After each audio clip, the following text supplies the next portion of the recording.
Hello everyone, आज हम current की एक और इम्पॉर्टेंट न्यूज़ को कवर करेंगे। तो ये न्यूज़ हमने द गार्डियन न्यूज़पेपर से ली है और ये न्यूज़ खास करके ब्रिटेन से रिलेटेड है। वहाँ पर कुछ नए कानून बनाए जा रहे हैं, मतलब उसके लिए प्रस्ताव पारित किया गया है, तो उस पर न्यूज़ आ रही है। तो प्रस्ताव क्या था कि प्रजनन अधिकारों की दिशा में एक कदम आगे बढ़ते हुए सांसदों ने गर्भपात को अपराध मुक्त करने के लिए मतदान किया है। मतलब कि जो अबॉर्शन करवाती हैं जो लेडीज़, तो उनको अपराध घोषित मतलब आपराधिक नहीं माना जा सकता।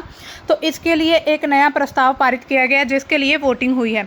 अपराध एवं पुलिसिंग विधेयक में संशोधन से गर्भपात कराने वाली महिलाओं के विरुद्ध मुकदमा चलाने की प्रक्रिया ख़त्म करने के लिए कानून में बदलाव किया जाएगा। मतलब जो लेडीज़ अबॉर्शन कराती थी तो फिर उन्हें सज़ा होती थी, है ना, उन्हें मतलब अपराधी माना जाता था। लेकिन अब इसको थोड़ा इस कानून में चेंजेस किए गए हैं और उन पर जो भी मुकदमा चलाने की प्रक्रिया है उसको ख़त्म करने के लिए कानून में बदलाव किए जा रहे हैं।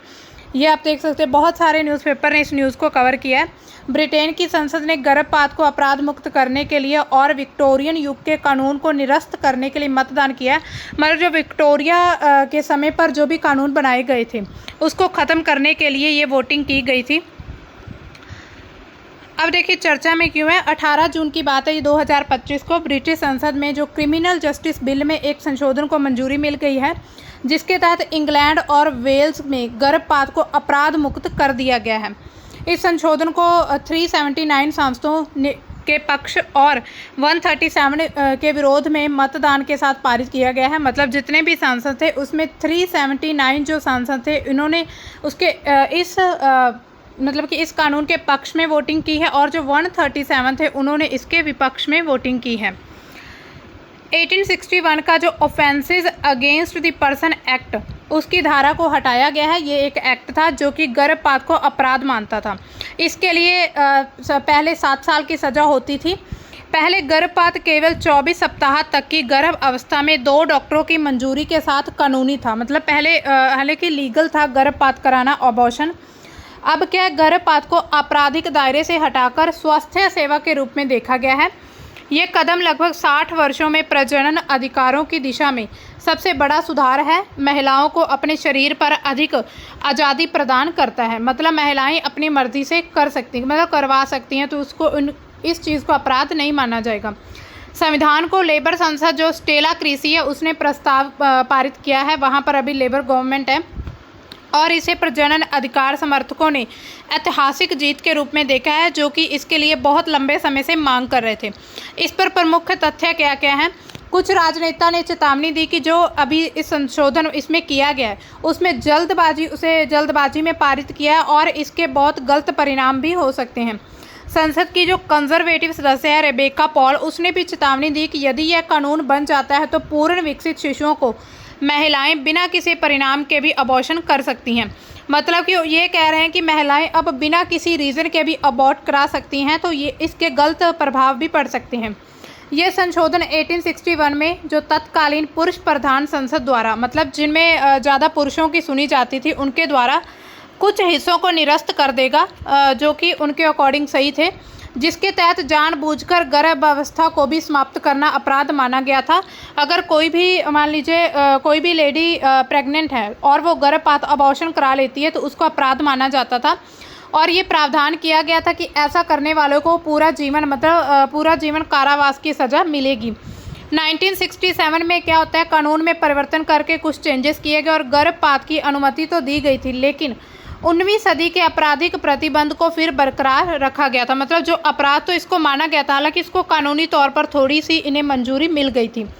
Royal college of obstetrician and gynaecologist के अनुसार जो महिलाएं की स्वास्थ्य सेवा को बेहतर बनाने के लिए काम करता है, 1861 के से 2022 के बीच ब्रिटेन में केवल 3 महिलाओं को अवैध गर्भपात कराने के लिए दोषी ठहराया गया था। मतलब कि 1861 से लेकर 2022 तक सिर्फ 3 महिलाएं ऐसी थी जिन्होंने अवैध तरीके से गर्भपात करवाया था, उनको दोषी माना गया। लेकिन तब से 6 महिलाओं पर पुलिस ने आरोप लगाए हैं और 1 महिला को जेल भी हुई है। मतलब ये कुछ केसेस भी सामने आए हैं। मई की बात है कि एक ब्रिटिश महिला निकोला पैकर को, जब वह लगभग 26 सप्ताह की गर्भवती थी, मतलब प्रेग्नेंट थी, 26 वीक्स की, गर्भपात की दवा लेने के आरोप से उसे बरी कर दिया गया है, जबकि घर पर ऐसे दवा लेने की मंजूरी जो मिली है, मतलब कानूनी सीमा 10 सप्ताह से अधिक की थी।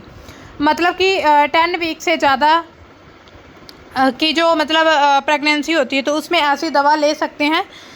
45 वर्षीय महिला ने अपने मुकदमे के दौरान जूरी सदस्यों को, जूरी वहाँ की जो भी एक जैसे पीठ होती है भारत में, है ना, कोई भी कानून में खंड पीठ होती है, उसी तरह से वहाँ की जूरी होती है, उनके सदस्यों को बताया कि उन्हें यह पता नहीं था कि वह इतने लंबे से गर्भवती थी, लंबे समय से। ये मुकदमा 4 साल की पुलिस जांच के बाद चला है।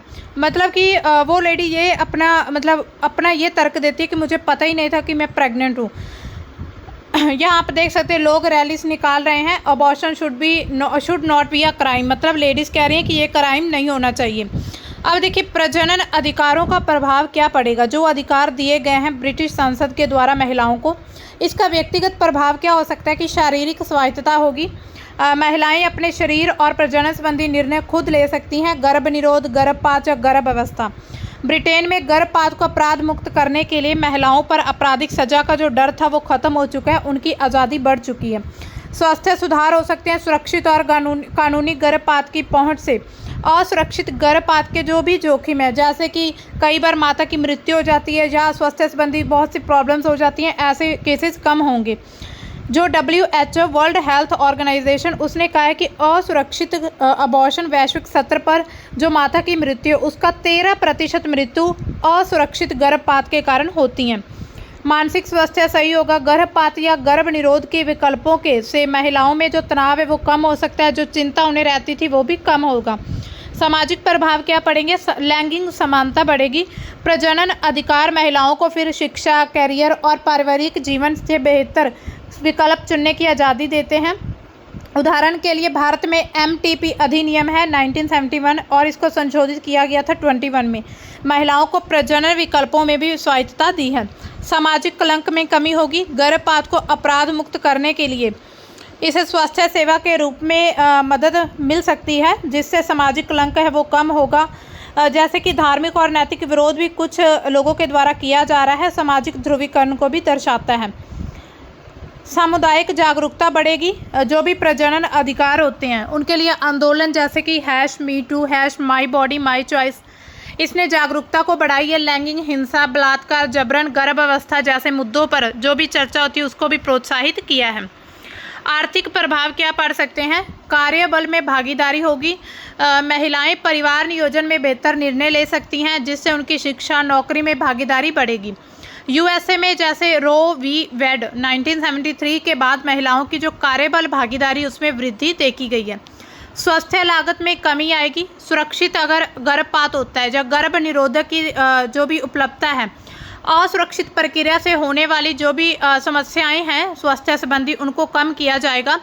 भारत में ग्रामीण क्षेत्रों में जो MTP की सुविधाएं हैं उस कमी से ये प्रभाव सीमित है। आर्थिक स्वतंत्रता होगी। अनचाहा गर्भ, मतलब जो अनवांटेड प्रेगनेंसी होती है, उससे महिलाओं को मुक्ति मिलेगी और आर्थिक रूप से आत्मनिर्भर बनने में भी मदद मिलेगी। राजनीतिक और कानूनी प्रभाव क्या पड़ेंगे। कानूनी सुधार। जो ब्रिटेन का हालिया निर्णय अभी लिया गया और भारत का जो MTP संशोधन 2021 है, जैसे कदम प्रजनन अधिकारों को मानव अधिकार के रूप में मजबूत करेंगे। वैश्विक नीतियां। 94 के जो कायरो सम्मेलन जैसे मंचों ने प्रजनन स्वास्थ्य को वैश्विक नीतियों का हिस्सा बनाया है। मतलब पूरे विश्व पर ऐसी नीतियां लागू की जाएंगी जिससे महिलाओं के जो प्रजनन अधिकार है वो बिल्कुल उन्हें मिल सके और प्रजनन जो स्वास्थ्य संबंधी जो भी समस्याएं हैं उनको कम किया जा सके। USA में जो रो वी वेड को पलटने जैसे कदम प्रतिगामी प्रभाव भी डालते हैं।